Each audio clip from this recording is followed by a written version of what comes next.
يقول لك الله يبلي ويدبر. شلون يبلي ويدبر؟ شلون؟ مثل هذا، بس هو توحيد. الله يبلي، هو مو يبلي، هو من ابتلاء يعني كان يصنع منه شغل، يعني يريد يطلع منه شغل.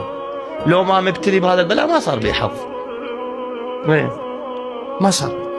لذلك هسه هو يدردم يسولف يتعارك ويا رب العالمين، يحكي انا شو مسوي لك، انا كنت اصلي وانا كنت كذا. يقول له روح براحتك سولف، انا اعرف مصلحتك. شايف الطفل من ياخذون المضمد يريد يبزوا عبره، لا والله ما ادري شلون وكذا ويهوش كذا، الطرفين ما يقلبونه، لا اهله ولا المضمد، ما يبكي ويصر مصلحته بهاي الامره. شو نسوي؟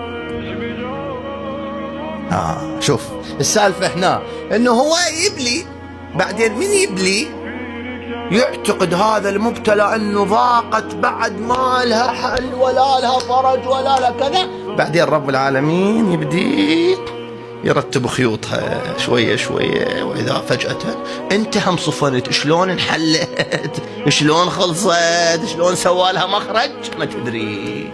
قد يفتح الله بابا كنت تحسبه من شدة الغلق لم يخلق بمفتاح، حسبالك ما لها مفتاح، دوم وخربت وخلصت ونهبنا وانفلكنا وما ادري شنو، فجأة حلت. شلون حلت؟